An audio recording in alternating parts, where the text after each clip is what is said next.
பேசுவோம் அறக்கட்டளையில் பயணம் செய்யும் அனைத்து அன்பர்களுக்கும் இனிய இரவு வணக்கம். இன்றைய சிறப்பு விருந்தினராக வந்திருக்கும் தலைவர் திரு விஜயராமன் ஐயா அவர்களை குழுவின் சார்பாக வருகிறேன் வரவேற்கிறேன். ஐயா, நீங்க தலைப்பு ஸ்டார்ட் பண்ணலாம். நன்றி.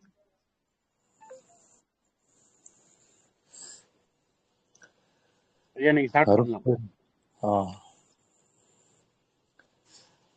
அருட்பெருஞ்சோதி அருட்பெருஞ்சோதி தனிப்பெரும் கருணை அருட்பெருஞ்சோதி சர்க்குரு திருவருட்பிரகாச வள்ளலார் திருவடிகளே சரணம் சரணம் சரணம். தயாநிதி சுவாமி சரவணானந்த சர்க்குரு மலரடிகள் போற்றி போற்றி. அருட்பெருஞ்சோதி அமுதமே அமுதமளித்து எனை வளர்த்திட அருளாம் தெருட்பெரும் தாய்தன் கையிலே கொடுத்த தெய்வமே சத்திய சிவமே. இருட்பெரு நிலத்தை கடத்தி எந்தனை மேலேற்றிய இன்பமே. எல்லா பொருட்பெரு நெறியும் காட்டிய குருவே. பொது நடம் புரிகின்ற பொருளே பொது நடம் புரிகின்ற பொருளே.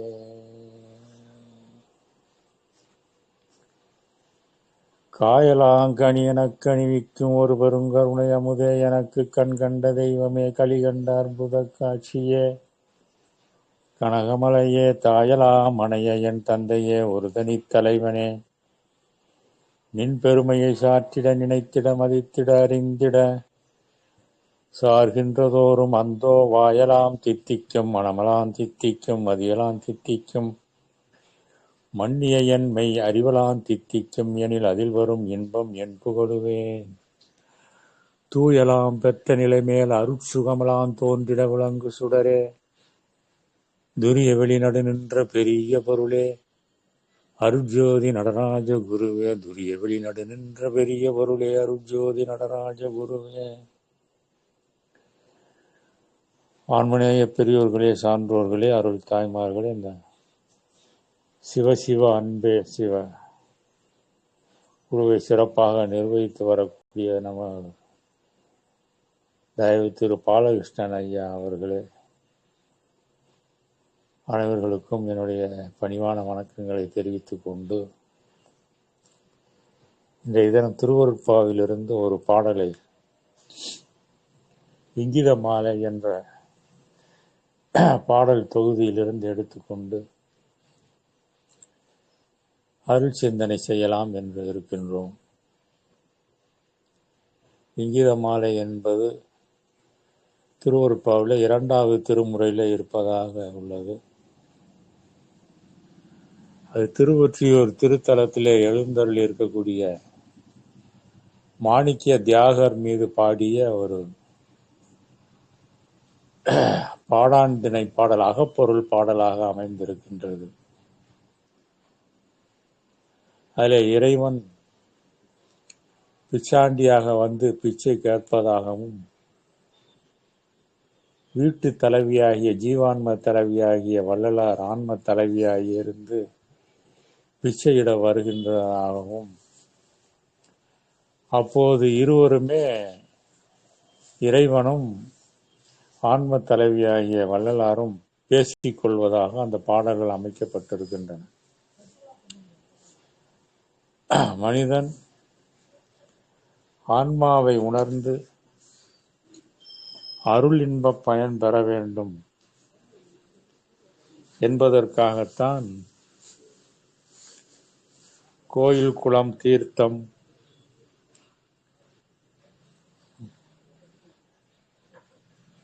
அருட்பா போன்ற நூல்கள், தேவாரம், திருவாசகம், திருப்புகழ் போன்ற எல்லா நூல்களும், நீதி நூல்கள் கூட மனிதன் ஆன்ம உண்மையும் கடவுள் உண்மையும் அறிந்து பிறப்பை தவிர்த்து கொள்ள வேண்டும் என்பதற்காகத்தான் எல்லாமே செய்து வைத்திருக்கார். மனித வாழ்க்கையினுடைய குறிக்கோளே பிறப்பு இறப்பை தவிர்த்து கொண்டு கடவுள் மயமாகி வாழ வேண்டும் என்பதுதான். அதற்காகத்தான் நமக்கு நம்முடைய பாரத புண்ணிய பெருநாடு முழுவதும், முக்கியமாக நம்முடைய தமிழ்நாட்டிலே ஆயிரம் ஆயிரம் கோயில்களை நமக்கு செய்து வைத்திருக்கிறார்கள் நம்முடைய முன்னோர்கள். எல்லாம் ஏதோ புறத்தில் ஏதோ சில வழிபாடு செய்துவிட்டு சில விருப்ப வேண்டுதலை பெற்றுக்கொண்டு போவதற்காக வைக்கப்பட்ட கோயில்கள் மட்டுமல்ல, மனிதன் தன்னுடைய உண்மையாகிய ஆன்மாவை அறிந்து ஆன்மாவில் இருக்கக்கூடிய அருட்பெரும் சக்தியாகிய இறைநிலை சக்தியை வெளிப்படுத்தி கொண்டு நித்தியமாக வாழ வேண்டும் என்பதற்காகத்தான் செய்யப்பட்டது. அதுதான் இங்கீதம் என்று சொல்கின்றார். இந்த பிரபஞ்ச தோற்றத்தில் அதன் இயக்க செயல்கள் எல்லாமே உண்மையை வெளியிடக்கூடிய இங்கீத அடையாளங்களாக இருக்கின்றன. அகண்ட வெளியும் அதில் நிறை இயற்கை ஆற்றலும் நுண் மின் துகள்களும் ஆனா ஊனா இம்மன்னா என தோற்றி ஓம் என ஆகி சதா ஒளி ஒளியாய், அதாவது சத்தமும் வெளிச்சமுமாக விளங்கி கொண்டே உள்ளன. இந்த ஓம் தான் இறை உண்மைக்கோர் இங்கித குறிப்பாய் இருக்கின்றது. இந்த ஓமிற்கு உள்ளீடாக எல்லாம் வல்ல ஆண்டவரின் அருட்பெரும் ஆற்றல் இருந்து கொண்டு புறச்சூழலாய் எல்லா பொருள் வடிவங்களையும் எல்லா உயிரின வடிவங்களையும் சிறந்த இந்த மனித தேக வடிவங்களையும் ஆக்கி கொண்டு மாற்றிக்கொண்டும் உள்ளது. மேற்படி ஓம் எனும் ஓங்கார அக மெய்ப்பொருளின் உண்மை முற்றும் இந்த மனித பிறப்பில்தான் பக்குவத்தை கண்டு அனுபவத்தில் கொண்டு அழியா என்போடு வாழவே இங்கிதம் செய்யப்பட்டுள்ளது. இங்கிதம் என்றாலே நேரடியாக சொல்லாமல் மறைமுகமாக உணர்த்துவது, அதான் இங்கிதம். இந்த மனித படைப்பின் கருநிலை தொடக்கத்திலே அந்த கடவுள் இங்கீத ஓங்காரம், அந்த ஓம் எனும் ஓங்காரம்தான் ஆன்ம சிற்றணுவாய் வெளியாக்கப்பெற்று அதனை சூழ உயிர் பிண்ட வடிவம் வளர்ந்து உலகில் வாழ வருகின்றது. அப்போது அந்த ஓங்கார ஒரு சொல் ஆங்கிலத்தில் சொல்லும் பொழுது சோல், SOUL, சோலான ஆன்மாவின் உள்ளிருக்கும் அகர உகர மகர மெய்நிலைகளே முறையாக இந்த தேகமாயும் உடம்பாயும் உயிராயும் உள்ளொளியாயும் பரிணமித்து விளங்குகின்றன. அந்த ஓம் என்ற சொல்ல தான், ஓம் என்பது ஒரே சொல். அதில் ஆ உ இம் என்ற 3 எழுத்துக்கள் இருக்கின்றன. அதைத்தான் அகரம் உகரம் மகரம் என்ற எழுத்துக்களாக பிரித்து சொல்லப்படுகின்றது. அதுதான் நமக்கு உடம்பாகவும் உயிராகவும் அதற்கு ஆதாரமாக இருக்கக்கூடிய உள்ளொளியாயும் இருக்கிறது. அந்த அக ஒளி நின்று இறையருள் அமுத ஆற்றல் வெளிப்படும் போது அப்போதுதான் அந்த ஆன்மாவுக்கு நித்திய ஆனந்த அனுபவம் ஏற்பட்டு அழியாது விளங்க திருவருள் ஆணை செய்யப்படுகின்றது.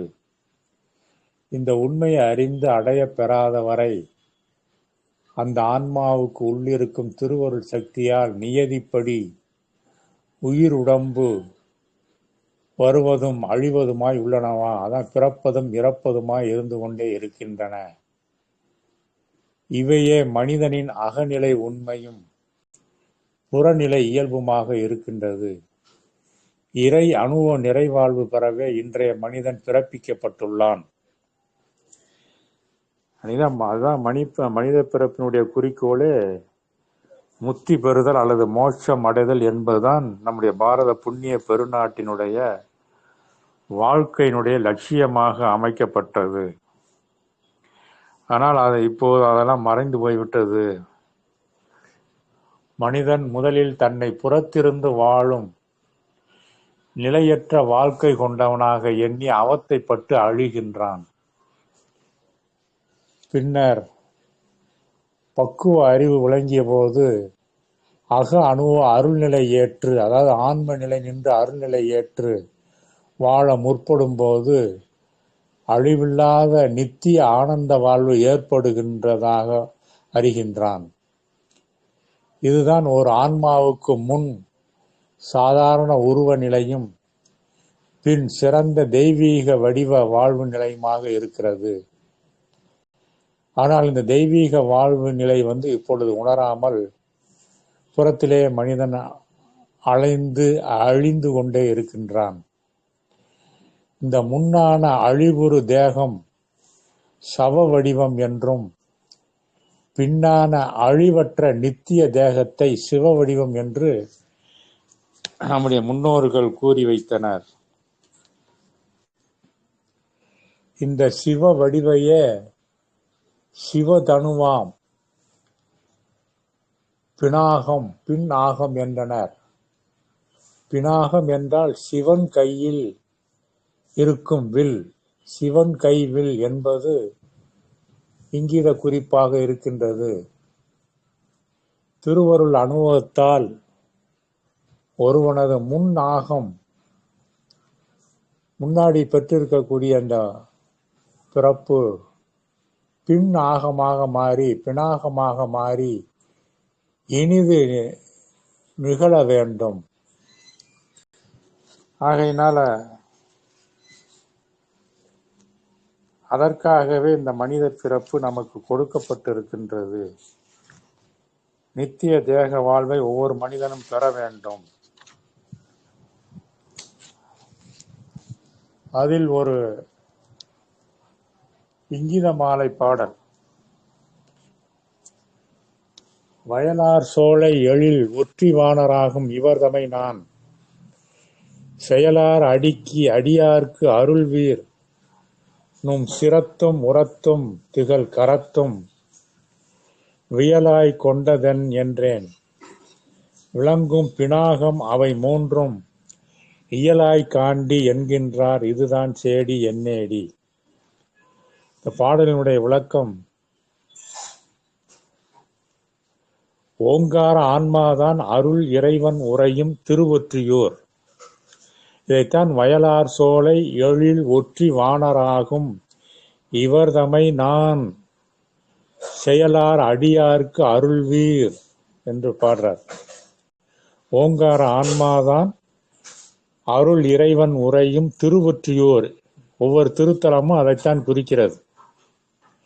அந்த ஓங்காரத்து உட்பொருளே அருட்பரம்பொருளாய் இருந்து கொண்டு அகர உகர மகர, அதாவது ஆனா ஊனா இம்மன்னா என்று சொல்லக்கூடிய மெய்யை, இந்த உடம்பை உடல் உயிர் உள்ளொளியாய் விரிந்து இலங்குகின்றது. இதனையே சிவ வடிவில் தலை இதயம் உடல் நிறைவில் கம் நாகம் பினாகம் ஆக புனைந்து உரைக்கப்பட்டன.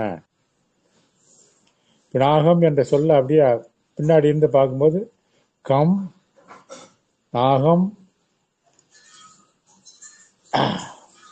என்று சொல்லப்படுகின்றது. தேக வடிவிலிருந்து வாழ்ந்தால் இந்த பினாகமாம் சிவானுபவம் ஏற்படாது. அது தேகமே நாம் என்று பிழைத்து கொண்டிருக்கும் வரைக்கும் நித்திய வாழ்வு உண்டாகாது. அனித்திய பிறப்பு இறப்பு உண்டாகி கொண்டே இருக்கும். இன்ப துன்பங்கள், விருப்பு வெறுப்பு, நன்மை தீமை, நினைப்பு மறப்பு எல்லாம் உண்டாகிக்கிட்டே தான் இருக்கும். ஆனால் தலையாய ஒளிநிலை நின்று வாழ்ந்தால்தான், அதாவது ஆன்மாவாகிய அகமிருந்து விரிகின்ற உயிர் உடம்பு அருள் ஒளிமயமான சிவ வடிவாய் திகழ முடியும். ஆன்ம நிலையில் பொருந்து இருந்து கொண்டு இந்த உலகத்தில் வாழ்ந்தால்தான் நித்திய வாழ்வு கிடைக்கும். ஏன்னா ஆன்மா அழியாது, நித்தியமானது. அதுதான் ஒவ்வொரு மனிதனுடைய சிறநடுத்தலத்துல உச்சிக்கு கீழே உண்ணாவுக்கு மேல புருவநேர் உட்பாகத்தில் விளங்கி கொண்டுள்ளது. அதுதான் ஒவ்வொருவருடைய உண்மை வடிவாக இருக்கின்றது. அது ஒப்பற்ற ஒரு அருள் அணுசக்தியாக இருக்கிறது. அருள் ஒளி வெளி அணுவாக இயங்கிக் கொண்டிருக்கின்றது.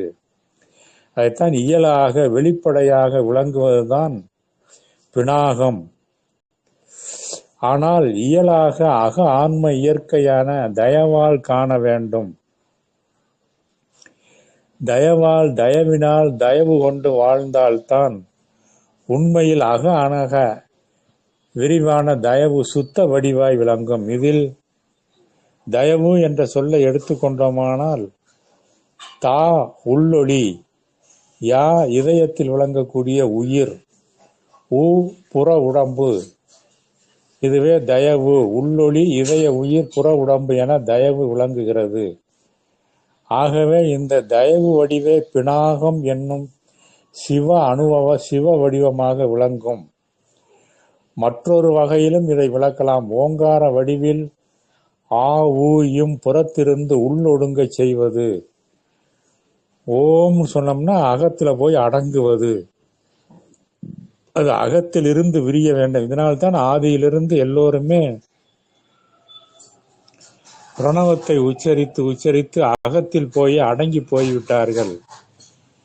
விரிந்து நித்தியமாய் வாழாமல் போய்விட்டார்கள். எல்லா ஞானிகளும் சித்தர்களும் முத்தர்களும் மகான்களும். ஆகையினால உள்ளொடுங்க செய்வது அந்த ஆ ஊ இம். இம் ஊ ஆ இதுவே உன் என்று வாழ வைப்பது. அதான் உள்ளிருந்து இம் ஊ ஆன்னு வெளியில விரிந்து வாழ வைப்பது. இந்த அனுபவத்தை தருவதுதான் தயவு என்று சொல்லப்படுகிறது. இன்னொரு முறையில் நாய் ஆன தூள பஞ்சாக்கர வடிவில் இந்த உடம்புக்கு நாய் ஒன்று என்று ஒரு பெயர். அதனால்தான் கல்லை கண்டால் நாயை காணோம், நாயை கண்டால் கல்லை காணோம் என்று ஒரு பழமொழி சொல்வார்கள். கல்னா ஆன்ம அணு உண்மையை உணர்ந்தோமானால் உடல் உணர்வு இருக்காது. உடல் உணர்விலே இருந்து கொண்டிருந்தோமானால் ஆன்ம உண்மை விளங்காது. அதற்காகத்தான் கல்லை கண்டால் நாயை காணோம், நாயை கண்டால் கல்லை காணோம் என்று சொல்லி வைத்தார்கள். ஆனால் இந்த உண்மையெல்லாம் என்னுடைய குருநாதர் தயாநிதி சுவாமி திண்டுக்கல் சரவணானந்தா அவர்கள்தான் இது மாதிரி பழமொழியில் இருக்கக்கூடிய கடவுள் உண்மையும் ஆன்ம உண்மையுமான விளக்கங்களை எல்லாம் அவர்கள் எடுத்து சொல்வார்கள். ஆனால் உலகத்தில் கல்லை கண்டால் நாயை காணோம்னா வேறு விதமாக நடத்தி கொண்டு இருக்கின்றார்கள். ஆகையினால நாயான தூள பஞ்சாக்கர வடிவில் அகத்தே நாயகனாய் விளங்கும் பதிநிலை உற்று நின்று தயா வாழ்வால் சாவாமை பெற்று திகழலாம் என்பது அருள் வாழ்வு. இதுபோல இந்த இங்கித செய்யுள் ஒவ்வொன்றும் ஒவ்வொரு விளக்கத்தால் நம்மை அகநிலையில் இருந்து அங்கிருந்தே அனக வடிவேற்று நித்தியமாக வாழ வகை செய்கின்றதாக இந்த இங்கித மாலை பாடல்கள் அமைந்திருக்கின்றன. அருள் ஜோதி கருணை கடவுள் தானே அருட்பிரகாச உள்ளத்தில வெளிப்பட்டார். அத்திருமுன் நின்ற அடிகள் சில ஐய வினாக்களை எழுப்பி தெளிவு வர வேண்டிக் கொண்டார்கள். வள்ளல் பெருமானுக்கு திருவருளும் உணர்த்தினது. தெளிவு பெற்ற வள்ளல் பெருமான் தன் மனதுக்கும் தெளிவு உண்டாக அதன் மூலம் உலகத்தில் இருக்க பக்குவமுற்ற மனிதர்கள்லாம் பயன்பெற அப்படியே அவர் கூறினதை கூறி சிந்தித்து பார்க்க செய்கின்றார். அருட்பா மூலமாக, இந்த இங்கித செயல்கள் மூலமாக. இவர் வினாவும் அவர் விடையும், அதாவது வள்ளலார் கேள்வி கேட்பதாகவும் இறைவன் விடை சொல்வதாகவும் இவரது மனத்தளவில் நின்று நாமும் நன்கு புரிந்து கொண்டு வாழ்வில் இன்ப நலம் பெறத்தான் இந்த குறிப்புகள்லாம் நமக்கு கிடைத்திருக்கின்றன. இந்த அக குறிப்புகள் விளக்கங்களை இந்த இங்கித செய்யுள் வடிவில் வழங்கியுள்ளார் நம்முடைய வள்ளல் பெருமான். இந்த செய்யுள்களில் கடவுளே தலைவர், வள்ளல் பெருமானே தலைவி, உண்மையை வெளியிட கூடி நிற்கும் மனமே தோழியாம், சைவ சமய கற்பனை கொள்கை கோட்பாட்டிற்கு இணங்கவே இங்கு இந்த இங்கீத பாடல்கள் மிக திறமையோடும் சொல் பொருள் கருத்து செறிவோடும் அணிந்து உரை செய்து வள்ளல் பெருமானால் பாடப்பட்டுள்ளன. புலன் உணர்வு மட்டும் கொண்டு நோக்குவோர் இன்பக்கலை நயம் கண்டு கவரப்படுவர். துறவோர் வெறுப்பர். இறையருள் உண்மை நிலை நின்று தயா உணர்வோடு நோக்கினால் சமய மத அதீத கற்பனை கலை கடந்த மெய்ப்பொருளை கண்டு பெரும் பயன் அறலாம்.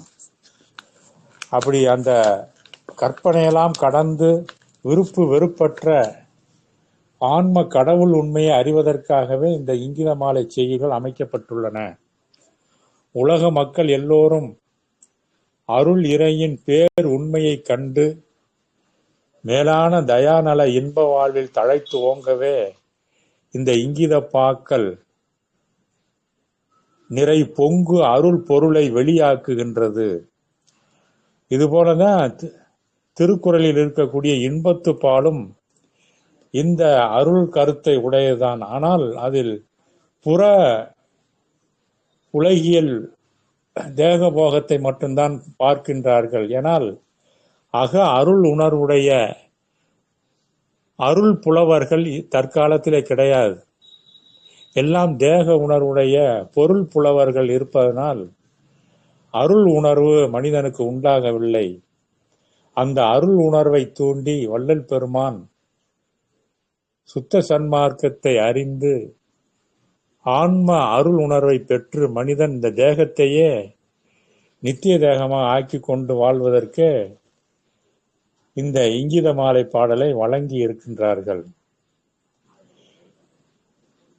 இதில் சொல்லப்படுவது என்னவென்றால்,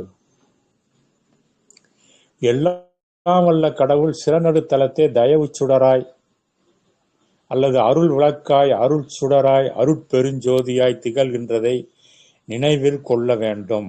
ஒன்று. இரண்டாவது, அந்த அருள் ஒளிதான் நமக்கும் பிற எவ்விடத்திலும் உள்ள எவர்க்கும் தன்மயமாக்கி நிலைத்த இன்பமோடு வாழ்விக்க உள்ளதாம். இரண்டாவது.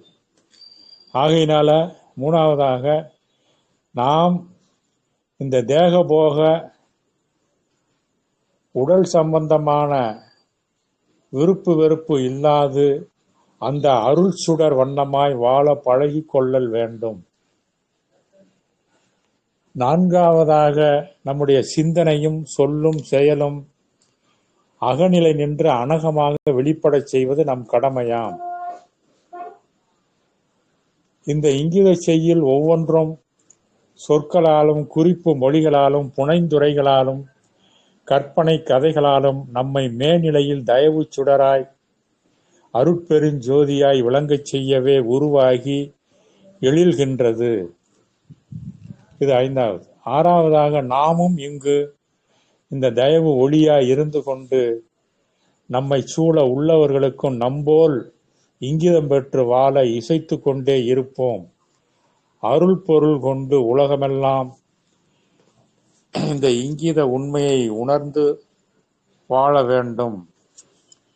அதற்காகத்தான் வள்ளல் பெருமான் 165 செய்யுள்கள் நமக்கு கிடைத்திருக்கின்றன இந்த இங்கீத பாடல்ல. அதுல இன்னொரு பாடலை பற்றி மிகவும் அற்புதமாக சொல்றார். அண்டத்துல சூரியன் சந்திரன், சூரியன் சிங்க ராசியிலும் சந்திரன் அதாவது சிங்க வீட்டிலும், அதாவது சிம்ம வீடு என்று சொல்வார்கள், சிம்ம வீட்டில் சூரியனும், சந்திரன் கடக வீட்டிலும் உரிய வீடுகளாக பெற்று விளங்குகின்றன.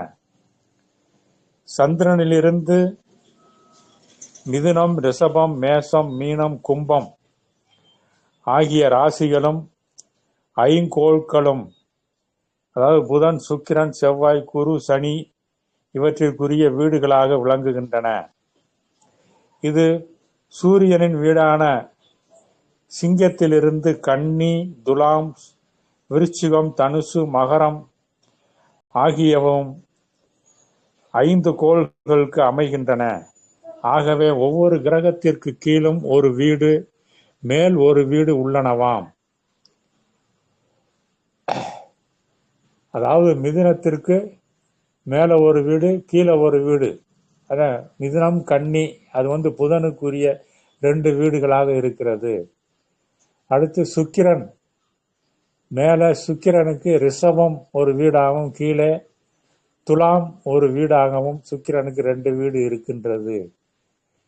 அதே மாதிரி செவ்வாய்க்கு மேலே மேசம் ஒரு வீடாகவும் கீழே விருச்சிகம் ஒரு வீடாகவும் இருக்கின்றது. அதுபோல குருவுக்கு மீனம் ஒரு வீடாகவும் தனுசு ஒரு வீடாகவும் இருக்கின்றது. அதற்கு நடுவிலே சனிக்கு கும்பம், மகரம் என்ற 2 வீடுகளும் இருக்கின்றது. இப்படி 5 கிரகங்களுக்கும் 2 வீடுகள் குறிக்கப்பட்டுள்ளன. ஆனால் சூரியனுக்கு மட்டும் ஒரு வீடு சிம்மம் என்றும் சந்திரனுக்கு கடகம் என்று ஒரு வீடும் அமைக்கப்பட்டிருக்கின்றது. அதனால்தான் சூரியனுக்குரிய கிரகங்களாக சிம்மம், கன்னி, துலாம், விருச்சிகம், தனுசு, மகரம் என்று இருக்கின்றன.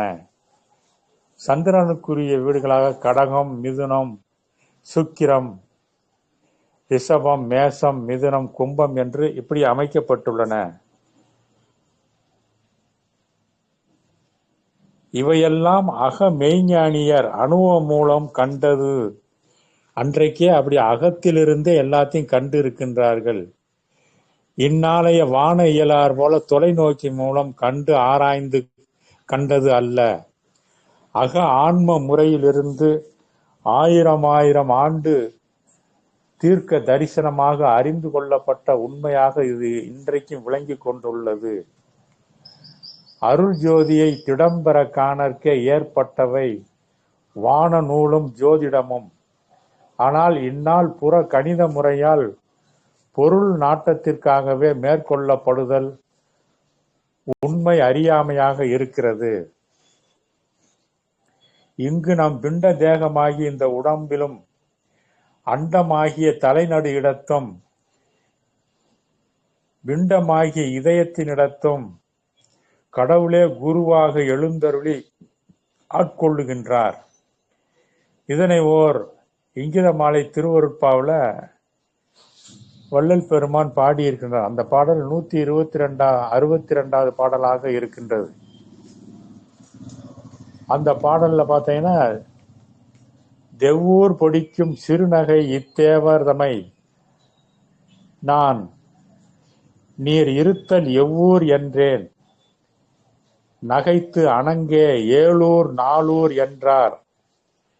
பின் அவ்வூர் தொகையில் இருத்தல் அரிது ஆம் என்றேன் மற்று அதில் எவ்வூர் இவ்வூர் எடுத்தாய் என்கின்றார். இதுதான் சேடி என்னேடி என்பது பாடலாக இருக்கின்றது. திருவொற்றியூர் ஒரு ஆன்ம தலைவி, அதுதான் வள்ளல் பெருமான் பிச்சை பெருமானாக வந்த ஒற்றி தலைவராகிய சிவபரம்பொருளிடத்து கேட்கின்றார், உமக்கு எந்த ஊர்? அதான் தெவ்வூர் பொடிக்கும் சிறுநகையில் தேவர்தமை நான் நீர் இருத்தல் எவ்வூர் என்றேன் அப்படின்னு கேட்கிறார். உமக்கு எந்த ஊர்? அவரோ தனக்கு உரிய உரையுள் ஊர் 4ஊர் 7ஊர் என்கின்றார். அதான் நீர் இருத்தல் எவ்வூர் என்றேன் நகைத்து அணங்கே 7ஊர் 4ஊர் என்றார். என நான் இருக்கிற ஊர் 4ஊர் 7ஊர் என்று 2 விதமாக சொல்கிறார். அது எப்படி? ஒருவருக்கு ஒரு ஊர் தானே சொந்தமாய் இருக்க வேண்டும். இவரோ தனக்கு சொந்தம் 4ஊர் 7ஊர் என்கின்றாரே, இது எப்படி? மேல் தெளிவு பெற இப்போது இருக்கிற ஊர் என இப்போது நீ இருக்கிற ஊர்தான் என்றும் பதில் கூறுகின்றார். ஏலூர் நாளூர் என்றார் பின் அவ்வூர் தொகையில் இருத்தல் அரிது ஆம் என்றேன் மற்ற அதில் எவ்வூர் இவ்வூர் எடுத்தாய் என்கின்றார் இதுதான் சேடி என்னேடி என்று பாடல் வருகின்றது. இது ஒரு அற்புதமான இங்கித பாடலாக, அதாவது நேரடியாக உண்மையை சொல்லாமல் மறைமுகமாக குறிப்பாக உணரும்படியாக சொல்வது இங்கிதம் என்று சொல்லப்படுகிறது. அதுதான் இங்கிதம் என்று, அதான் உலகத்துல இங்கிதம் தெரியாமல் இருக்கின்றான். அதாவது வெளிப்படையா சொல்லாம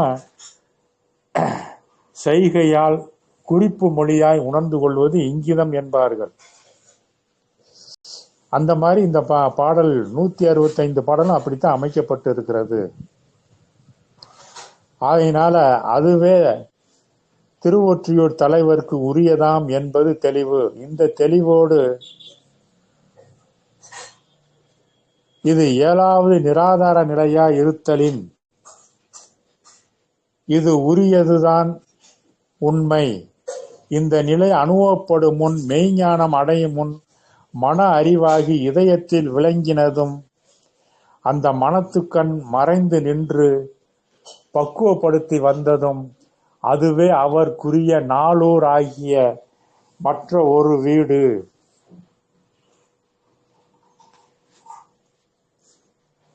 4வது ஆதாரமாகிய வீடு எனவும் சொல்லப்படுகின்றது.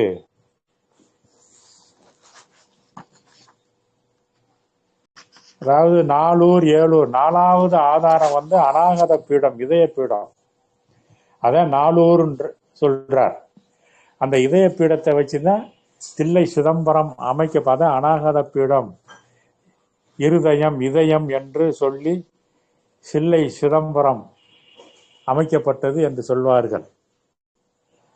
அப்புறம் ஏலூர் என்கிறார். ஏலூர் என்பது உச்சந்தலையாக சகசர பீடத்தை குறிப்பது. அதான் நாளூர் ஏலூர்.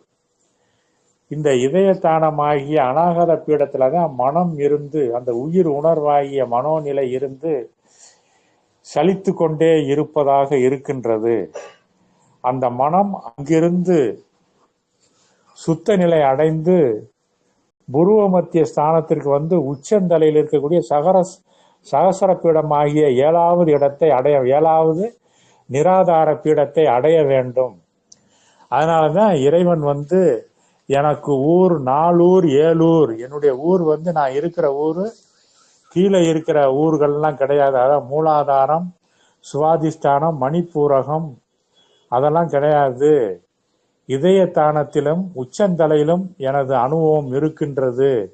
கண்டத்திலும், அதாவது 5வது பீடமாகிய கண்டத்திலும் கிடையாது. புருவமத்தியிலிருந்து ஆரம்பித்து 7வது நிராதாரத்திலிருந்து அந்த அனுபவம் விளங்குவதாக இருக்கின்றது என்பதைத்தான் இந்த பாடல்ல நாளூர் ஏலூர் என்று இறைவன் சொல்வதாக, இங்கிதமாக சொல்வதாக இந்த பாடல் வருகின்றது. இன்றைய ஆங்கில மொழியிலும் அந்த மொழியியலிலும் இந்த உண்மை அமைந்துள்ளதை அறிகின்றோம். அதாவது நம் அறிவு இதயத்திலிருந்து செயல்படும் போது யாவும் 50 அணுச்சேர்க்கை தூள பஞ்சாட்சர நமசிவய என்பதில் இருக்கக்கூடிய முதல் எழுத்தும் கடைசி எழுத்துமாகிய நய அல்லது நாய் வடிவமாகவும், இந்த உடம்பே நாய் என்று சொல்லப்படுகின்றது, நாய் வடிவமாகவும் மேல் கடவுள் ஆன்ம நிலை நின்று பார்க்கும் தருணம் நாய் அகன் நாயகன் வடிவமாகவே எல்லாம் தோற்றுகின்றதாம். இதுவே ஆங்கிலத்தில் வரக்கூடிய 2 சொல்கள் டாக், காட் என்ற சொல் அது விளக்குகின்ற உண்மை. அதான் நடுவுல டிஓஜி டாக், நடுவுல ஓ இருக்கின்றது. அதே மாதிரி காட்ல ஜிஓடி நடுவுல ஓ இருக்கின்றது. அந்த ஓ ஆகிய ஆங்கில எழுத்து 15வது எழுத்தாக இருக்கின்றது. இது தமிழ்ல கரு என்று வருகின்றது. 15 தமிழ்ல எழுதினோம்னா காணா ரூணா என்று போடுவார்கள். 15ஐ 1 காணா, 5 ரூணா, 15 எழுதும்போது கரு என்று வருகின்றது. அது 15ஆக மதிக்கோள், அதாவது சந்திரன் தேக நிலை கருமதியாக இருள் வடிவமாக 15 கலைநிறை நாளில் பௌர்ணமி நிறைஞான ஆன்மா இறையொளியாகவும் தோன்றுகின்றனவாக மனித தேகத்தில் அந்த அண்டபிண்ட ரகசியங்கள் வெளிப்படுவதாக இருக்கின்றது. இப்படி கடவுள் குருவே மனிதனின் இதயத்தில் இருந்தும் சிற நடுவில் இருந்து ஆண்டு வந்து இந்த தருணம் அந்த தலைநடு கார்குளமாகிய பூச நட்சத்திரத்தில் காட்சி தருகின்றார். இதுதான் திருவடி காட்சி பெறப்படுவது. இதுவே நம் இறைவன் நம் பதியானவர் பூமேல் நிலந்தன் மேல் வந்தருளி நீள் கலர்கள் காட்டி என்று திருவாசகத்தில் கூறப்படுகின்றது. நிலந்தன் மேல் வந்திருந்த தேகத்துல வந்து நீள்கலர்களை சிறநடுத்தலத்திலிருந்து அனுபவபூர்வமாக உணரும்படியாக செய்கின்றார். அதுதான் மாணிக்க வாசகருக்கும் ஆவுடையார் கோயில் என்று சொல்லக்கூடிய திருப்பெருந்துறையில் திருவடி தீட்சை செய்து அவருக்கு நிலந்தல் மேல் வந்தருளி நீள்கலர்கள் காட்டி ஞாயிற் கடையாய் கிடந்த அடியேற்கு தாயிற் சிறந்த தயாவான தத்துவம். நாய் மாதிரி தேகத்துக்காகவே பிழைப்பு நடத்து கொண்டு சாப்பிட்டு தூங்கி கொண்டு அதற்கான வாழ்க்கை சூழலிலே அலைந்து கொண்டிருந்த நாய் போன்ற எனக்கு இந்த உடம்பிலேயே எழுந்தருளி எனக்கு புறத்தும் அகத்தும் எழுந்தருளி சிறநடுத்தலத்திலே திருவடியினுடைய உண்மையை உணரும்படியாக அந்த ஆன்ம கடவுள் உண்மையை உணர்ந்து வாழும்படியாக செய்தார். அதனாலதான் ஆவுடையார் கோயில அந்த திருப்பெருந்துறையில இருக்கக்கூடிய இறைவன் அருவமாக ஆன்மநாதராக காட்டப்பட்டு இருக்கிறது என்ற உண்மையும் உணர்ந்து கொள்ளலாம். அதனால எங்கும் நிறை ஆண்டவர் தான் இங்கு தன் திருவடியை பதித்துள்ளார் சிறநடுத்தலத்துல. அதை தெரிந்து கொள்வதற்காக புறத்துல அப்படி ஒரு திருத்தலத்தை திருப்பெருந்துறை என்று சொல்லக்கூடிய ஆவுடையார் கோயிலை மாணிக்க வாசக பெருமான் தான் இறைவனிடத்திலே பெற்ற அந்த அனுபவத்தில் புறத்தில் ஒரு கோயிலாக அமைத்து கொடுத்திருக்கிறார். அதனாலதான் அங்க உருவ வழிபாடே கிடையாது. அருவமாகிய ஆன்ம கடவுள் நிலைதான் அங்கே காட்டப்பட்டு இருக்கிறது. இந்த திருவடி காட்சி தான் முதலில் அனுபவப்படுவது. ஈண்டு இவ்வனுபவம் பெறாமல் கடவுள் வாழ்வு ஆகையினால சிறநடுத்தலத்தில் சகசிராரமாகிய 7வது நிலையில், அதான் ஏழூர் என்று சொல்லக்கூடிய அந்த இடத்தில் அந்த ஆன்ம அருள் ஒளி அணு உணர்வு மனிதன் பெற்றுக்கொள்ள வேண்டாம். அப்படி பெறாவிட்டால் ஒரு அனுபவம் வராது.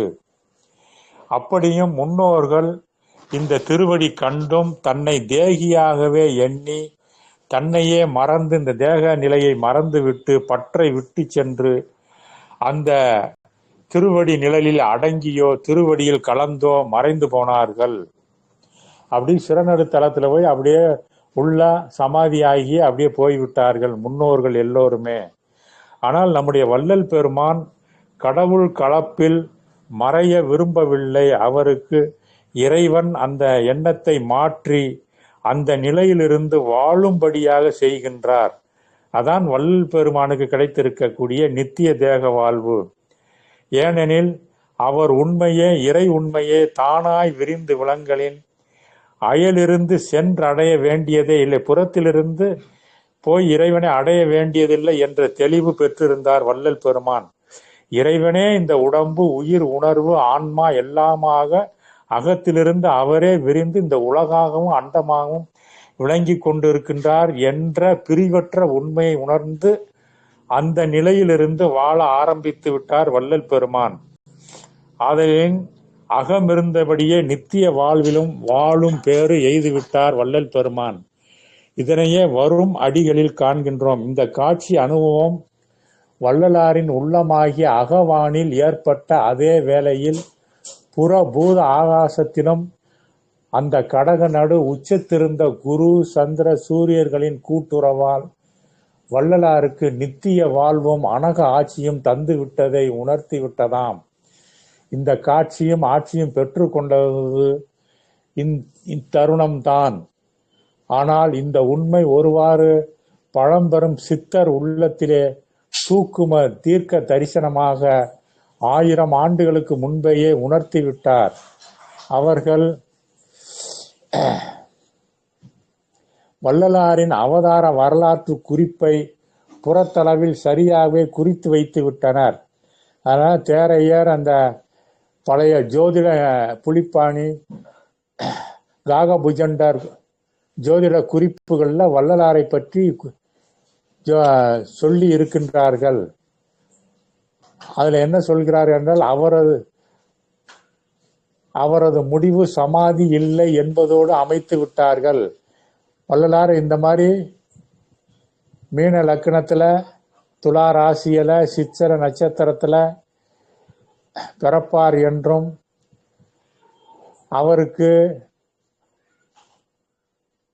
மரணம் கிடையாதுன்னு சொல்லாமல் அவருக்கு சமாதி இல்லை என்றும் சொல்லி வைத்திருக்கின்றார்கள். ஏனால் அப்பொழுது மரணமில்லா பெருவாழ்வை பற்றி உலகம் சரியாக அறிந்து கொள்ளவில்லை, அந்த அனுபவம் இல்லை, சுத்த சன்மார்க்கம் ஏற்படாதனால அவர்களெல்லாம் இந்த ஆன்மாவுக்கு சமாதி இல்லை என்று மட்டும் சொல்லி வைத்திருந்தார்கள். அவருடைய ஜாதக குறிப்பும் அப்படித்தான் அந்த காலத்திலே வள்ளலாருக்கு எழுதி வைத்திருக்கிறார்கள்.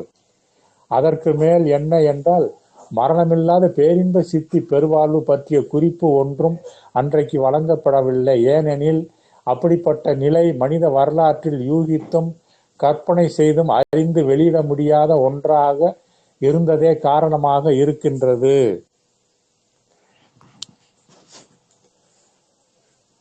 ஆயினும் வள்ளல் பெருமானுடைய வாழ்வு இந்த உலகிலும் பிற உலகிலும் அவருடைய 120வது ஆண்டு, 130வது ஆண்டு, 150ஆம் ஆண்டுகளின் மேல் எங்கும் பரவும் என்ற குறிப்பும் அதில் அவர்கள் எழுதி வைத்திருந்தனர். அதன்படிதான் வள்ளல் பெருமானுடைய 120வது ஆண்டில்தான், அதாவது அவர் பிறந்த 1823 120 கூட்டும் பொழுது 1943 தான் அந்த ஆண்டு சுபானு ஆடி மாதம் அமாவாசையில் முன் குறிப்பிட்ட குரு சூரியன் சந்திரனும் பூச நட்சத்திரத்தில் ஒன்றி நின்று உணர்த்தி விட்டது உலகுக்கு. அதாவது 1943ஆம் ஆண்டுல அண்ட வெளியில சுபானு வருடமாகிய அந்த தமிழ் வருஷத்துல ஆடி அமாவாசை அன்று வந்த அந்த பூச நட்சத்திர காலில் சூரியன் சந்திரன் குரு மூன்றும் ஒரே நேர்கோட்டில் அன்றைக்கு வந்தது. அது உலகுக்கு வள்ளலார் பெற்றிருக்கக்கூடிய அந்த சுத்த பிரணவ ஞான தேக முத்தேக சித்தியை வெளிப்படையாக உணர்த்தி விட்டது. இது 1943 ஆகஸ்ட் 1 ஆடி அமாவாசை ஞாயிற்றுக்கிழமையாக இருக்கின்றது. இந்த காட்சியில் கடவுள் அனுபவமே தயவு ஞான பிரணவ சுத்த தேக உண்மை கொண்டதாக வழங்கப்பெற நேர்ந்தது. இதை திண்டுக்கல்லில் இருந்த சுவாமி சரவணானந்தா அவர்கள் புறத்திலும் இந்த வானகோள் காட்சியின் அனுபவத்தையும் தன் தேகத்திலும் உணர்ந்து வெளியிட்டார்கள். இதுதான் நம் தயவு சுவாமி சரவணானந்தா அவர்கள் அது முதல் தயவு என்ற உபதேசத்தை வள்ளல் பெருமானின் மூலமாக பெற்று, தயவு என்ற அந்த 3 சொல்லின் உண்மையை மகா உபதேசத்தில் வள்ளலார் குறிப்பிட்ட தயவுதான் என்னை மேலேற்றியது, தயவு வருவதற்கு ஒருமை வேண்டும், ஒருமை வந்தால் தயவு வரும், தயவே என்னை மேலேற்றியது என்று சொல்லிய அந்த தயவு சொல்லை சுவாமி சரவணானந்தா அவர்கள் பெற்றுக்கொண்டு அது முதல் தயவை பற்றியே விளக்க ஆரம்பித்தார்கள். அது முதல் தயவு பாக்கள் என்ற 1000 பாக்களை 7000 பாடல்களையும் பாடி கொடுத்திருக்கின்றார்கள். தயவு உரை விளக்கங்களும் திருவருட்பாவுக்கு தயவு உரை விளக்கங்களும் செய்து கொடுத்திருக்கின்றார்கள்.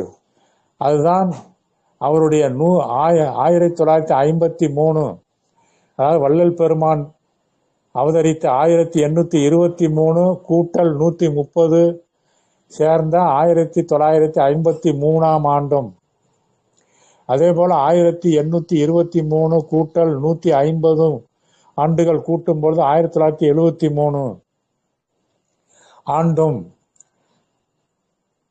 அதாவது 1943 1953 1973 ஆகிய ஆண்டுகளில் அதாவது வள்ளல் பெருமானின் 130 150 ஆண்டுகளின் விளைவாக அவருடைய அனுபவங்கள் வெளிப்பட வந்தன. இந்த விளைவுதான் அருட்பெருஞ்சோதி அகவலுக்கு பேருரை வெளியிடப்பட்டது 1974. 1974 அருட்பெருஞ்சோதி அகவலுக்கு உரை வந்து பொள்ளாச்சி அருட்செல்வர் மகாலிங்க அவர்கள் மூலமாக சுவாமி சரவணானந்த அவர்கள் எழுதி வைத்திருந்த உரை வெளியாக்கப்பட்டது. இப்படி 1943 தயவு பேருண்மை வெளிவதற்கு காரணம் இந்த மனித இனம் 96 தத்துவ தேக நிலை நின்று பிறப்பு இறப்பில் தொடர்ந்து கொண்டிருந்த நிலை மாறி அகமாகிய நித்திய நிலை நின்றே 69 ஆகிய நித்திய நடன ஆனந்த வாழ்வு தொடங்க பெறக்கூடிய காலமாக வந்துவிட்டது. அந்த கடவுளான்ம வாழ்வு விளக்க வெளியீடு சத் விசாரத்தில் கண்டுகொள்ளப்பட்டது. அதான் ஆழ்ந்த அருள் சிந்தனை மூலமாக ஆழ்ந்த அருள் சிந்தனை தான் சத் விசாரம் என்று சொல்லப்படுவது. சிற்சபை என்னும் ஆன்ம சிறனடு இருந்து சூனியத்தில் இருந்து வளம் இடமாக சுழித்தெழுந்து ஆடத் தொடங்கினது. அதுதான் 8, 6, 9 2ஐயும் சேர்த்தோம்னா 8 என்ற எண்ணாக வருகின்றது. வளத்தில் 6ஆகவும் இடம் 9ஆகவும் ஆடிடும் போது அணுத்துவமாய் அருகி கிடந்த ஆண்டவர் உண்மை அணுக்கருவில் 6ம் 9மாய் 6 + 9 15. அதான் கரு என்ற தமிழ் 15 என்ற எண்ணை குறிக்கும். 15ஆய் அம்பலத்தில் ரகசியமாய் ஆடிக்கொண்டிருந்த அவரே இப்பொழுது 69 என்று சொல்லக்கூடிய 6ம் 9ம் சேர்ந்த 8 அம்பலமாய் பேர் அனுபவம் வெளிப்பட ஆடத் தொடங்கி உள்ளதை காண்கின்றோம். அதனால்தான் வடலூர்ல சத்திய ஞான சபையில வெளிப்புறத்திலே 8 போன்ற எண்ணுடைய அந்த சங்கிலி துருப்பிடிக்காத சங்கிலிகள் அமைக்கப்பட்டுள்ளன. அரைவட்டமாக அமைக்கப்பட்டுள்ளது. ஞான சபையை சுற்றி 2 வரிசையாக அமைக்கப்பட்டுள்ளது. அந்த சங்கிலிகள் மற்ற சங்கிலி போல ஒன்றன் மேல் ஒன்று கோர்த்தில்லாமல் 8 போன்ற வடிவிலே 2 துளை உடையதாக அப்படி கோர்க்கப்பட்டு இருப்பதை அங்கே சென்றால் பார்க்கலாம். அதில் 21,600 துளைகள் இருப்பதாக அமைக்கப்பட்டு இருக்கிறது. அது ஒரு மனிதன் ஒரு நாளைக்கு விடக்கூடிய 21,600 மூச்சு சுவாசத்தை குறிப்பதாகவும் அமைக்கின்றது. அதுவே 8 அம்பலமாகவும் விளங்குவதை காட்டுவதற்காக அப்படி 8 போன்ற அமைப்பில் அந்த சங்கிலி அமைக்கப்பட்டு இருக்கிறது. அந்த ஒரு சங்கிலி ஒவ்வொரு கண்ணியும் 8 மாதிரியே இருப்பதாக அமைக்கப்பட்டு இருக்கிறது. அதனால அப்படி 69ஆக கொண்டு வாழ நித்தியானந்த வாழ்வாக நிலை கொள்ளுகின்றது. இதனை அறியாது முத்தொழில் செயலால் 96 என கொண்ட புற வாழ்வல்லா வாழ்வில் பிழைத்து கொண்டிருந்தது மண்பதை இதுவரை வள்ளலாருக்கு முன்னாடி வரைக்கும் அப்படி பிறந்து இறந்து பிறப்பை தவிர்த்து கொண்டு அடங்கி போய்கொண்டே இருந்தார்கள். ஆக்கல் காத்தல் அழித்தல் நடந்து கொண்டே இருந்தது. அந்த புற செயல்பாடே மறைத்தல் அருளல் என அகநிலையிலே போய் அடங்கி போனது.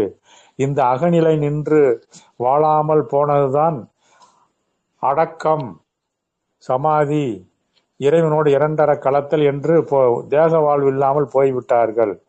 ஆனால் இப்பொழுது அகநின்று வாழுதலால் புற தேகத்தால் தடைபடாது அகத்தையே அனகமாய் ஆக்கி கொண்டு இந்த தேகத்தையே கற்பூர மனங்கமலக்கூடிய நித்திய தேகமாக ஆக்கி கொண்டு வாழ முடிகின்றதாக இருக்கின்றது.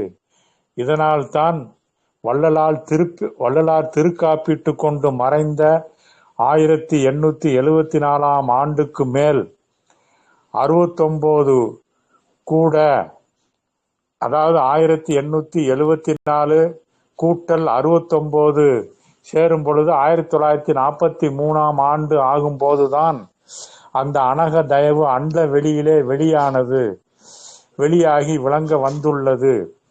அது முதல் அருட்பெருஞ்சோதிபதியே அருட்பிரகாச வள்ளல் குருவாய் அவரே இன்று தயவு உண்மையாய் உலகு காண வருகின்றார். கணித முறை காட்சி தரும் காலங்கே இருந்து தன் கதிர் வீட்டை விளக்குகின்றார். நம்முடைய தயவு குரு பூசமாகிய கார்குளம், அதான் உச்சந்தலை ஏலூர் என்று சொல்லக்கூடிய அதி உச்ச வீட்டில் இருந்து தன் கதிர், அதான் சந்திரன், ஞான சுத்த தேகமாம் சந்திர சூரிய உண்மை கொண்டு ஆள்கின்றார். ஈற்று வரிகளின் விளக்கம்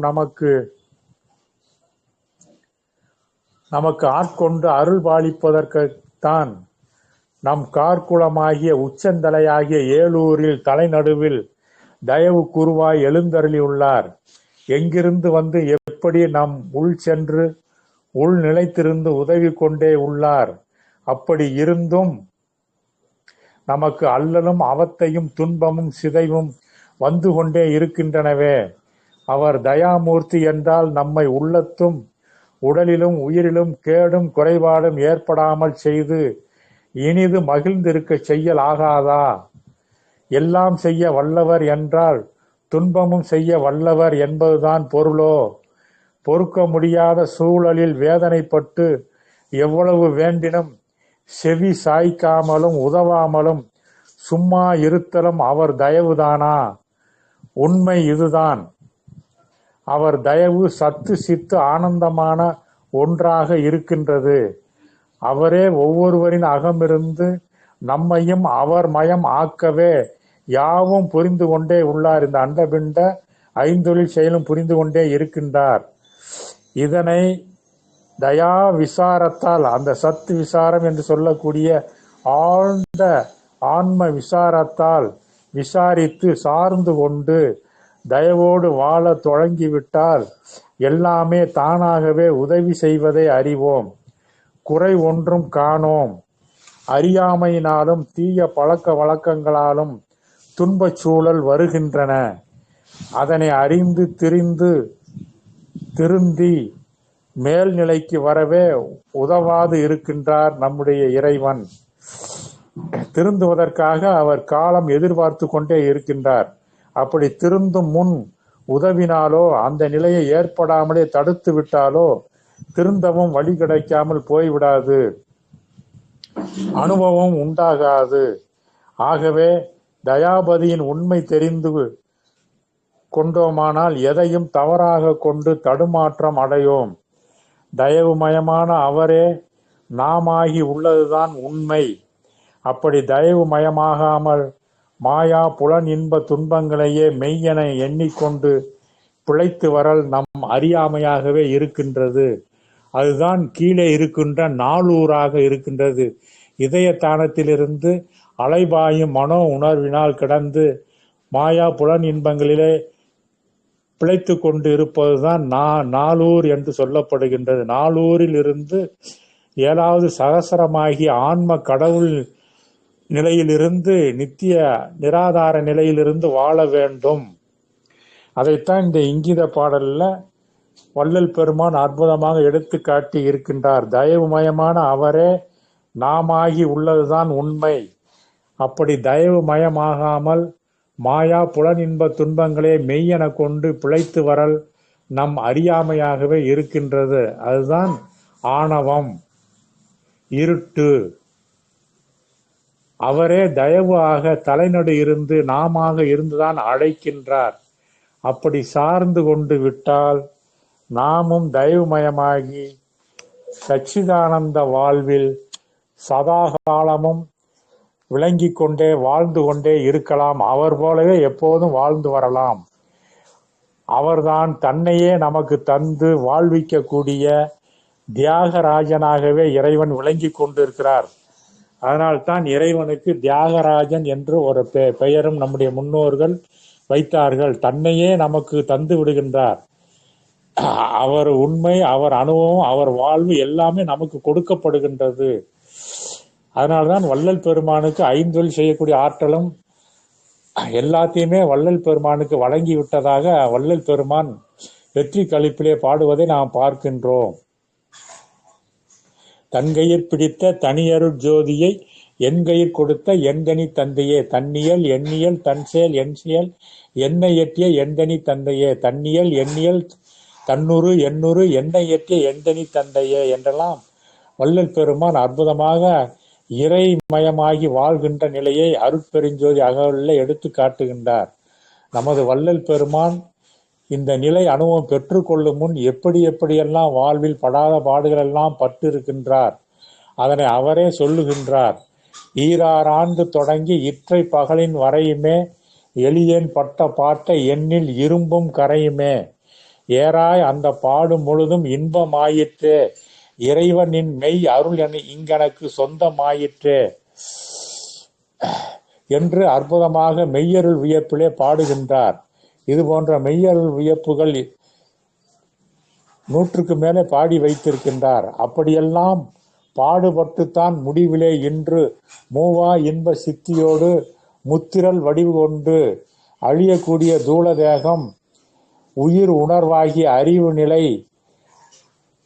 அழியாத ஆன்ம நிலை மூன்றும் சேர்ந்த இந்த புற தேக உருவ வடிவம், அதான் உருவ உடம்பு தேகம், உயிர் உணர்வாகிய அறிவு நிலை சூக்கும தேகமாகிய அருவுருவ வடிவம், அழியாத ஆன்ம நிலையாகிய சிறநடுத்தலத்தில் விளங்கக்கூடிய அருவ வடிவமாகிய ஆன்ம நிலை வடிவு, ஆன்ம கடவுள் வடிவு, இந்த 3 வடிவமுமே மாற்றத்துக்குரியதாக இருக்கின்றது. ஆனால் ஆன்ம வடிவம் மற்றும் மாறாதது. அந்த முத்திரல் கொண்ட வடிவைத்தான் மூவா இன்ப சித்தியாக சுத்த தேகம், பிரணவ தேகம், ஞான தேகமாக பெற்றுக்கொண்டு வள்ளலார் திகழ்கின்றார். அவர் இப்பொழுது நம்முடைய சித்தி வளர் அகத்திலே, அதாவது நம்ம சிறநடு தலத்திலே, வடலூரிலே புறத்திலே மேட்டுக்குப்பம் எனும் சித்தி வளர் அகத்திலே புறத்திலே திகழ்வது போல இருந்தாலும், ஒவ்வொரு மனிதனுடைய சிறநடு தலமாகிய சித்தி வளர் ஆன்ம அகத்திலே தான் அவர் விளங்கி கொண்டிருக்கின்றார். அவர் ஏன் இப்படி சோதிக்கப்பட்டு உண்மையை கண்டு அடைந்தும் 51வது வயதில் தன்னை மறைத்து கொள்ள நேர்ந்தது என்றெல்லாம் கேட்கப்படுகின்றது. எல்லாம் உலகம் உண்மையை அறிந்து கொண்டு திருந்தி மேல்நிலையை அடையத்தானான், பக்குவம் அடைவதற்காகத்தான். அவர் வழி நாம் அறிந்து கொள்ள வேண்டிய உண்மை இதுவாக இருக்கின்றது. கடவுளே ஓர் சிதம்பரம் ராமலிங்க ஆன்மாவாய் ஓர் தந்தை தாய் மூலம் தன்னையே வருவித்து கொண்டது என்பது சரியல்ல. ஓர் அருட்சிவ சந்நியாசியின் சம்புவச்ச வாக்கால் சின்னமையின் கருவில் உருவாகியது வள்ளலாரினுடைய ஆன்ம கரு. மதிநிறை திருவாதிரை மார்கழி திருநாளில் தோன்றி மகாலசைய அமாவாசை பின்னுற்ற 3ஆம் பிறை வெளிப்பட்ட அந்த நாளிலே அந்தியிலே உலகு காண உதித்தது அந்த அருள் குளவியாகிய சிதம்பரம் ராமலிங்க குழந்தை. அந்த குழந்தை 3ஆம் பிறைக்கு மேலே 13 கலைவளர் நிறைமதி காணும். அப்படி 5ஆம் பிறை காலத்தே அம்பலத்தே ஜோதி கண்டு அற்புத பெருநகை புரிந்தது தில்லை திருத்தலத்திலே. அதற்கு மேல் அகமலர் பதியை புறத்தே பலவாய் கண்டு உள்ளொளியை துவாத சாந்தத்தை உணர்ந்து கொண்டது. அதான் திரியோ சாந்தமாகிய 7வது நிலைக்கு மேல் இருக்கக்கூடிய அந்த திரியோ சாந்த நிலை. அதுதான் 12ஆம் நிலை கடந்த 13ஆம் நிலையாக சொல்லப்படுகின்றது. அதற்கு மேலே தூள சூக்கும காரண தேக ஒளி நிறைவு பெறத்தான் 3, 13 ஆகிய 39 ஆண்டுகள், அதான் 3, 13, 13, 3, 13, 39 கழிய வேண்டியிருந்தன. அதுதான் 12உடன் 39 சேர 51 ஆண்டுகள் ஆகியது.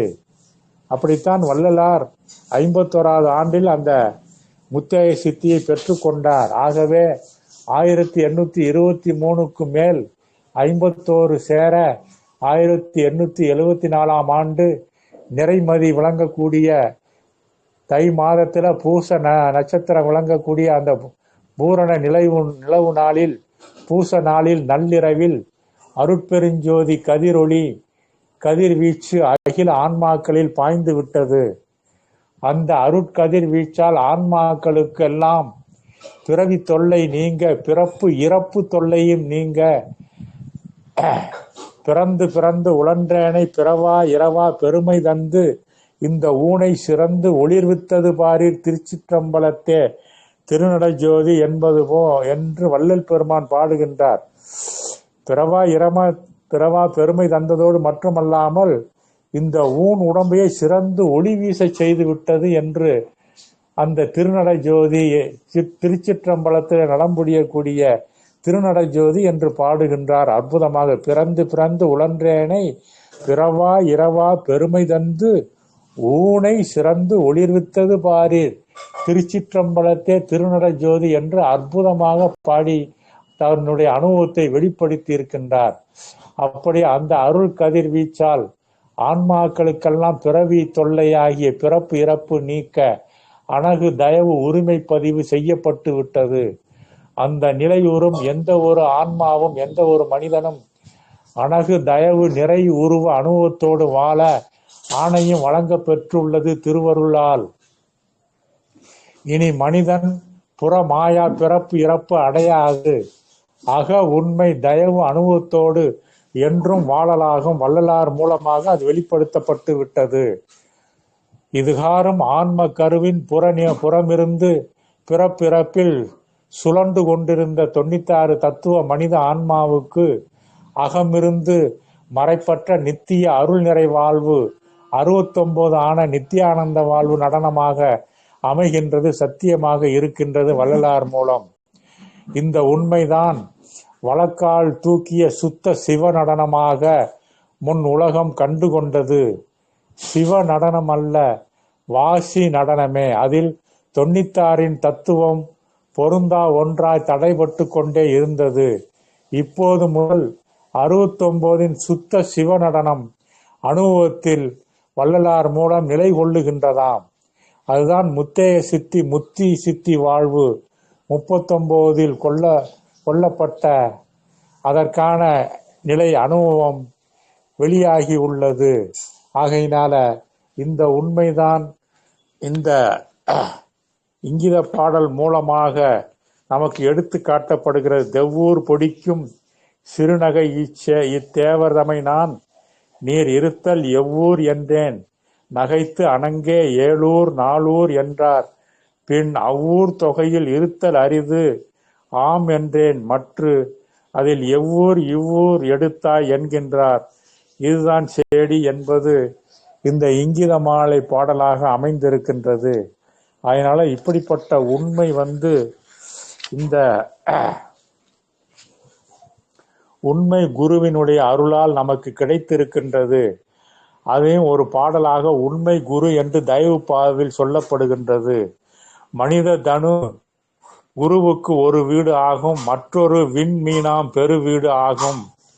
புனிதமுறும் இவ்விரண்டில் இருந்து ஆட்சி புரியும் புண்ணிய நற்குருதானே பூசஞ்சேர் கடகம் கணிதமுற காட்சி தரும் கால் அங்கே இருந்தன் கதிர் வீட்டை விளக்குகின்றார் அதி உச்சத்திருந்து இனிதருள இன்று இசைந்திட்டார் நமக்கே எழுந்து வம்மீன் கார்குலத்தே குருவருளை பெறவே என்பது உண்மை குரு என்பதில் 39வது பாடலாக தயவு பாக்கிலே வெளியாக்கப்பட்டு இருக்கின்றது. கடவுளே தன் உண்மையை வெளியாக்கி கொண்டு மனிதனாய் மன்னி வாழ நிலைத்து வாழ திருவுளம் கொண்டதால் இந்த மனிதனில் ஆதி முதலே அருளாய் அடிமனத்து உள்ளாய் தன் இயல் முழுவதையும் அறிவரிதாய் அமைத்து வைத்து விட்டுள்ளார். ஆகவேதான் இந்த உயர் மனித பிறப்பின் முடிந்த பயன் குருவருளால் கடவுள் இன்ப வாழ்வை பெறுவதே என்பது தெளிவு. அதனை ஔவையாருடைய ஒரு ஞான குரலும் நமக்கு எடுத்து காட்டுகின்றது. உடம்பினை பெற்ற பயன் ஆவதெல்லாம் உடம்பினுள் உத்தமனை காண் என்ற ஔவை ஞான குரலால் நாம் தெரிந்து கொள்ளலாம். இந்த சிறு மாமனித பிறப்பு மா பிரபஞ்ச நிறை இயர் சிறு கூறே. இந்த மா பிரபஞ்சத்தை அண்டம் என்றும் அதன் ஒரு சிறு கூறினை அதனின்று பிள்ளப்பட்டதால் இந்த மனித தேகம் பிண்டம் என்றும் கூறப்படும். இந்த கருத்தைத்தான் யூனிவர்சர் எனவும் மினிச்சர் யூனிவர்சர் எனவும் கொண்டுள்ளனர் மேனாட்டார். அதாவது அண்டத்தை யூனிவர்ஸ் என்பதும் இந்த மனித தேகத்தை மினியேச்சர் யூனிவர்ஸ் என்றும் சொல்லப்படுவது. அதான் அண்டத்தில் உள்ளது பிண்டத்தில் என்றும் நம்முடைய முன்னோர்களும் சொல்லி வைத்தார்கள். இதுபோக கடவுளே அண்டன் எனப்படுகின்ற போது மனிதனும் பிண்டனாய் பிள்ளையாய் பேசப்படுகின்றான். அந்த காலத்திலெல்லாம் திருநெல்வேலி பக்கம் குழந்தைகளுக்கு அண்டன்னு பெயர் வைத்திருக்கின்றார்கள்.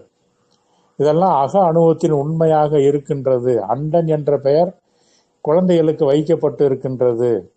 அண்டத்திலும் பிண்டத்திலும் குடிகொண்ட ஆண்டவன் ஒருவனே ஏகன் அநேகனாய் விளங்குதல் சித்து விளக்க அனுபவ செயலாக விளங்குகின்ற பொருளை உணர்த்துகிறது.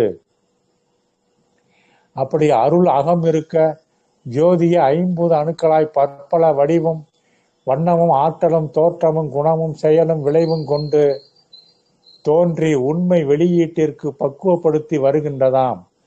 எல்லாமும் இந்த மனித பிறவியிலே கடவுள் அனுபவத்தை வெளியாக்கவே திருவருளாய் இயக்கப்படுகின்றன. மனிதன் புறவாழ்வில் அறிவு ஜீவியாய் விருப்பு வெறுப்போடு பிழைத்து கொண்டிருக்கும் காலமெல்லாம் விதிமுறைக்கு ஒப்ப பிறப்பு இறப்பில் உழன்று கொண்டே இருக்கின்றான். ஆன்ம ஞான கலை திறனால் எத்தனையோ அற்புத சக்தி சித்திகளை பெற்று கழித்து மகிழ்ந்திருந்தும் அடங்கித்தான் போனான்.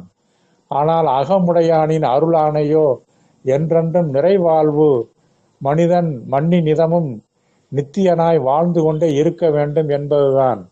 அதுதான் வள்ளலார் மூலமாக இப்பொழுது வெளியாக்கப்பட்டு விட்டது. அப்படிப்பட்டுள்ள முடிவில்லாத நிறைவாழ்வு அறிவுக்கு எட்டாதது அகத்தே தோன்றா அருவாய் இருந்து கொண்டு அருவுருவாய் சிறிது சிறிதாக வெளிப்பட்டு வந்து தயவு நிறை மனிதனுடைய அனுபவத்தில் தனிப்பெரும் தயவு ஆகி எக்காலும் அழிவுறாது விளங்கி கொண்டே இருப்பது மனித உருவோடு இதுதான். ஆகையினால அகமிருந்து ஆளும் ஆண்டவர் செயலும் அனக நிறை அனுபவத்தோடு என்றும் வாழும் நிறை மனித நிலையுமாக விளங்க வல்லதாக இருக்கின்றது. ஆகையினால அந்த ஏலூர் நாளூர் என்பது அந்த ஒற்றியூரிலிருந்து வெளியாக்கப்பட்டு இருக்கின்றது.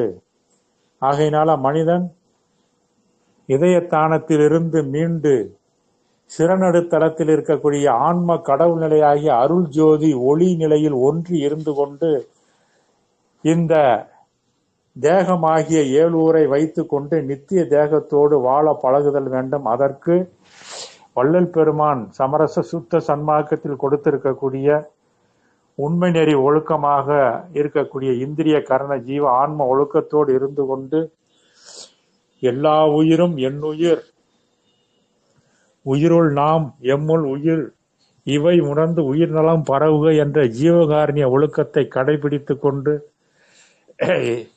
தன்னை போல் பிற உயிரை பாவித்து கொண்டு இந்த உலகத்தில் தனக்கு கிடைத்திருக்க தேக சுதந்திரத்தை வைத்து கொண்டு தனக்கு கிடைத்திருக்கின்ற அறிவு உணர்வு செயல் ஆற்றல் பொருள் திறனை வைத்து கொண்டு தன்னை சூழ்ந்த மனிதர்களுக்கு உயிர்களுக்கு ஆருயிர் பணியும் அறிவு விளக்க அருள் விளக்க அறிவு பணியும் செய்து கொண்டு வாழ்ந்து கொண்டே வரும் பொழுது அவனுடைய அழியக்கூடிய தூள உடம்பே அழியாத கற்பூர மனம் வீசக்கூடிய சுத்த தேகமாக மாற்றப்பட்டு நித்திய தேகத்தோடு மனிதன் வாழ வந்து விடுகின்றான். அவனுடைய அறிவு உணர்வானது பிரணவ தேகமாக மாபெரும் ஆற்றல் உடையதாக மாறிவிடுகிறது. அவனுடைய அருவா காரண தேகமாகிய ஆன்மாவானது ஞான தேகமாக நிலைத்தது. இந்த 3 தேக நிலையும் ஒருங்கே பெற்றவர்தான் மனித பிறப்பிலே முதலாக மனித குல வரலாற்றிலே ஆதி மனிதனிலிருந்து இதுவரைக்கும் வந்த மனிதர்கள்லாம் பிறந்து இறந்து உடலை துறந்து கொண்டே போய்கொண்டிருந்தார்கள்.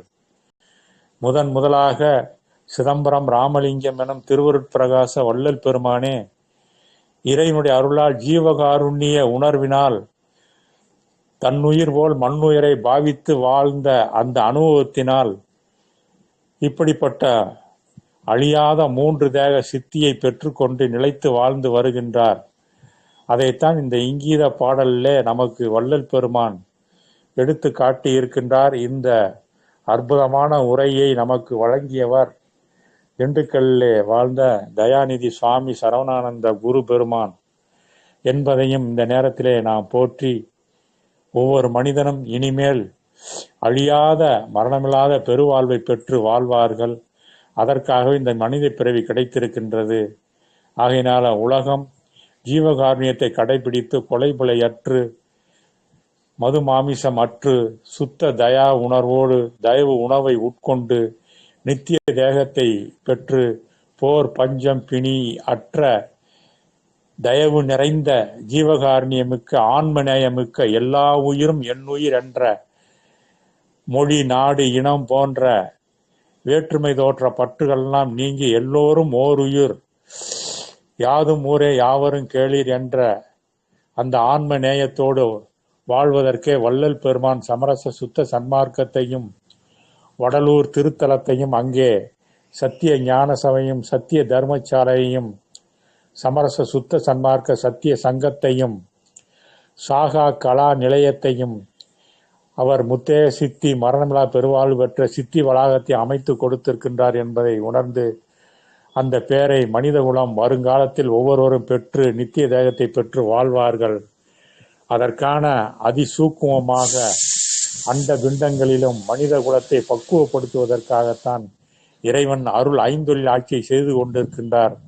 அந்த அருள் ஐந்தொழில் ஆட்சியை வள்ளலாரும் செய்து வருகின்றார் என்பதைத்தான் உலகன் படைத்தன் முதல் ஐந்தொழிலும் ஞானம் படைத்தன் முதல் ஐந்தொழிலும் செய்தல் வேண்டும் என்று வள்ளல் பெருமான் இறைவனிடத்திலிருந்து பெற்றுக்கொண்டு செய்து வருகின்றார் என்பதை உணர்ந்து நாம் வள்ளல் பெருமானையும் அந்த எல்லாம் வல்ல இறைவனையும் போற்றி அந்த அருள் தயவு நிலையிலிருந்து வாழ முற்படுவோம் என்று சொல்லி இந்த அளவிலே நிறைவு செய்கின்றேன்.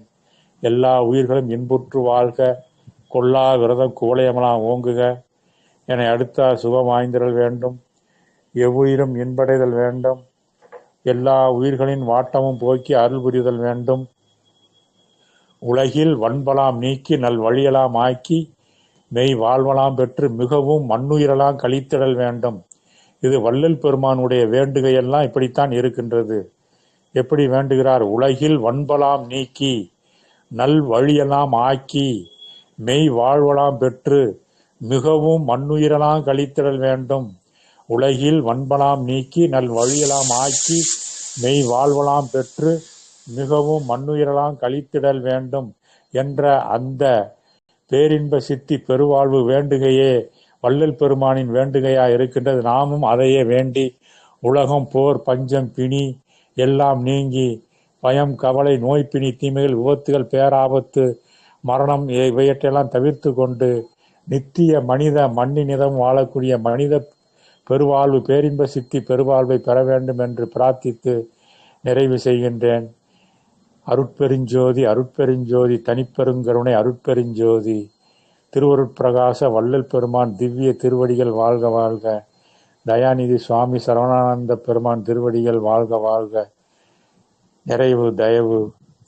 நன்றி ஐயா, வணக்கம்.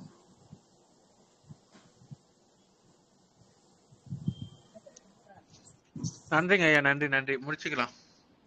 நன்றிங்க. நன்றியா. நன்றி நன்றி.